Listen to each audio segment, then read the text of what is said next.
Alright people, welcome back, welcome back to the channel, welcome back to the Zidane Matthew show.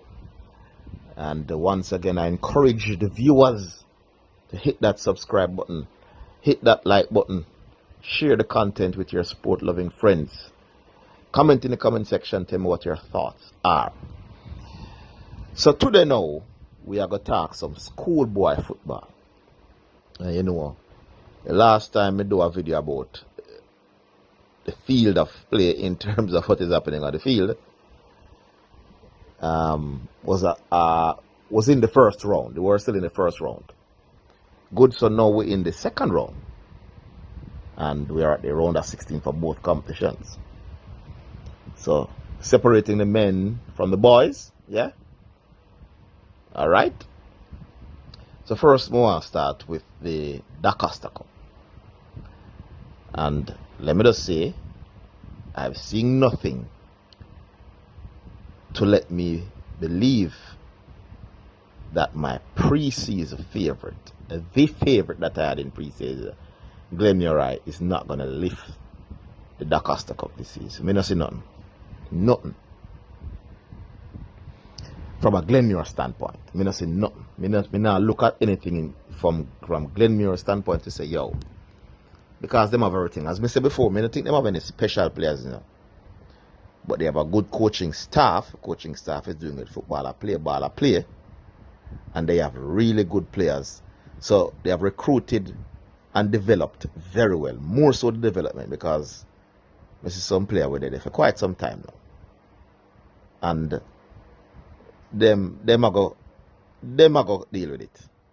Or they are dealing with it currently. Now, from an opponent standpoint, do I see an opponent that I think could make me say, no, not yet. It's ongoing, but I'm going to tell you somebody who I like. The best team outside of Glenmuir now is Central High School. Surprise, surprise, surprise. People far and wide. Central Wide has no real history of doing anything. Remember, they went to the finals a couple of years ago. They surprised me. And they have about maybe 3 of the players back from Beaver that year. So they have that experience, but they are all around a very good football team. And they are similar to Glenmuir in that they might not have a superstar schoolboy footballer, but they're solid. And they're difficult to break down. They are very good tactically. And them get the job done. You're getting the job done. Because they would have faced Dintil, avoid defeat. Then you can see them face Clarendon College, avoid defeat twice, then face Clarendon College. And did they concede? I can't remember if they conceded in the second game, but they avoided defeat. So they play Manchester High and they beat them. I know what Manchester came out of, a toughish group with Mannings and St. Elizabeth Technical. So, them start up the round on the front foot. Them look like them are going dangerous. But I don't see enough yet from them to say, alright, there could be a worry for Glenmuir. But I don't change my views on Clarendon College. Clarendon College still not in other class of Glenmuir. Because Glenmuir is the standard for me, So, a man might think, say, yo, me a right half CC. I don't really right half CC. I just think there's a standard and Glenmuir are close to it. Central High is closer to it all around. I don't say Ocherius. Ocherius is unbeaten. They're going to face Glenmuir on Tuesday, their next game. It will tell a lot about Ocherius. They swamped Happy Grove today in their latest game. And Happy Grove mostly lose one game before they run away with the St. Thomas zone. They've gotten through the round of 32 and now they are here. So you think 4-0 or 5-0. But they were beaten badly, Happy Grove today. And Ocherius is unbeaten, me understand. So why not seeing them it's tough, but results are results, And at this stage you get good results and you beat solid teams convincingly. They look dangerous. But Central High School people, solid at the back. They have 2 really good central defenders. They're number 7. Came on in the game that I saw them in, and immediately you can see him present. The coach said he was injured and he was doing some precautionary measures with him. So Central Eye is the next best team in the Dacosta Cup for me right now outside of Glenmure, and this is all based on what this season. Because you're going to always have a preseason prediction, but as the season go on, then you're going to see some more teams and you're going to see what them can do. I say coaching and tactics and all that, and them grow together. Definitely you have to look out for Central Eye. Not much more to say on the Dacosta Cup. Froome thought they probably would have beaten CC today, so I could have said, But CC went down there and got a point. So I not say about Froome. Probably they're unbeaten. I'm understanding that they're unbeaten as well. Because sometimes a lottery you can't track all them, but you know they're here and they have been making noise. But me not get to say if then they beat CC today, I say, what is going on there? Alright, so let's move to the Manning Cup now. And JC conceded 3 goals against Calabar. That surprised me.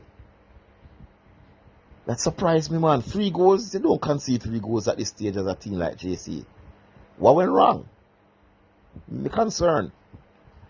You know, I thought Odion Wilberforce would have been available to play for Jamaica College this season, and he's so talented. He was a major part of why I said Jamaica College would be in the mix, certainly. Right there with Casey. I had Mona after one game. After one game, I added Mona and said, yo, Mona, you're right there. As I say, in terms of elite teams at the top, I think Manning Cup and Dacosta Cup have good teams, you know, and some good footballer play. But in terms of elite, I think the Manning Cup have a few more. But as I said in a previous video, JC still will be there, but they are lacking some force.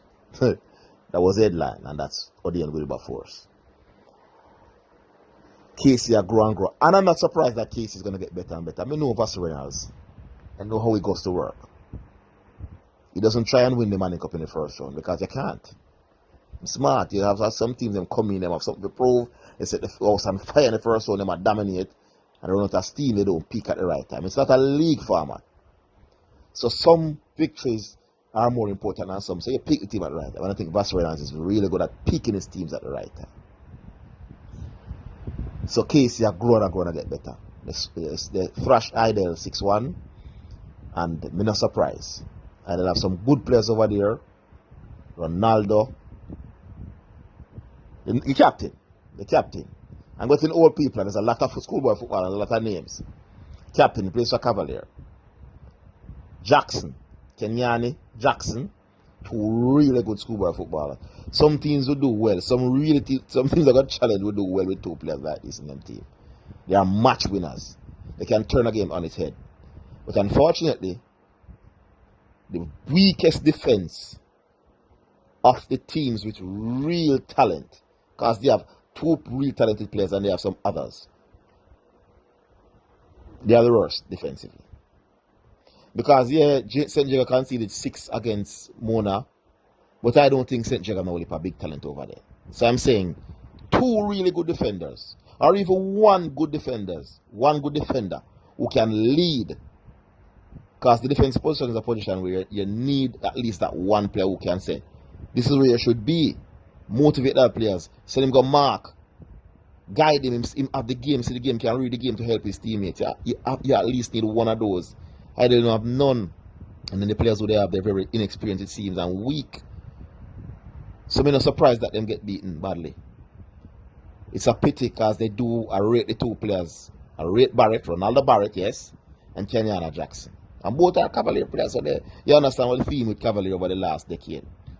Yeah, you play for Cavalier, it means a lot. You remember in the days when you hear about a Brazilian and you're automatically a Brazilian international, you know him bad. It's the case now with the Cavalier. You hear about a player, youngster play for Cavalier, you're him bad. Yeah, but it's a pity. Let's see if them can regroup more. You might never know it's football, but I don't think them will go through. Me pick Casey and Stats to come through this group. Stats drew with Woolmans in the first game. But right now, Casey look firmly in charge of things outside of Mona. I want to talk some more about Mona, but I gotta wait a little bit. Because them good, them big and them deep and them good. And them have a whole heap of talent and people who are, and them have an advantage because, not an advantage. Yes, they do have an advantage because the owner of Veer, or the part owner of Veer, one of the owners of Veer, is Craig Butler. Same can do a film club, same can play them. So him give them Premier League experience. This season, they will play Premier League level football. It's a big advantage that they have given. So they're going to be tough to beat. But I don't like them brand of football. It's ugly. I don't enjoy watching Mona. That need to be fixed. You could say maybe it's too easy for them, so they just go through, they get the job done. And nothing is wrong with being efficient, and ruthless, Don't make my own personal feelings about the quality and the brand of football. Think Mona not good. Mona good. And St. Catherine only beat Charles Smith 1-0. That was a little bit surprising. But at football again, we see big clubs, bigger teams than the schoolboy teams playing against weak teams, and the games are close. So it happens. It's football. That's why we love it. That's why I go to the games. But what the biggest surprise of the first set of games in schoolboy football, though, must be Campion going to Georges. Georges was in the St. Catherine group, and they drew the first game in St. Catherine, and they only lost 1-0. St. Catherine is a really good team. And Georges won the rest of the games. We see Campion a couple of times. Solid, decent, not a lot of talent. I don't think they are really all that good, frankly. Sorry, they're not all that good. And a lot of the players are here that won course, and people have mentioned that, but the best players on that team, they are no longer there. And at this stage of the competition, you need that extra quality.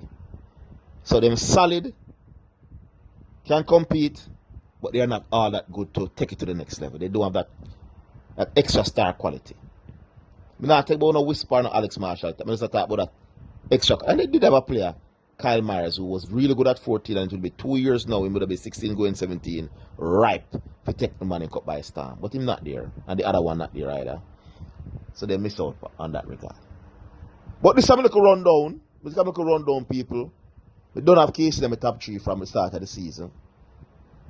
We have Glenroy in my top 3. The other two. But Glenmuir looks like a triple crown potential team, people. I'm going to say it again. A man take me on the other day and say, you don't know about that and them lose 2 games. But them look awesome. I'm going to say, they're not slowing down. These, though, are merely my views. And then, as always, what say you?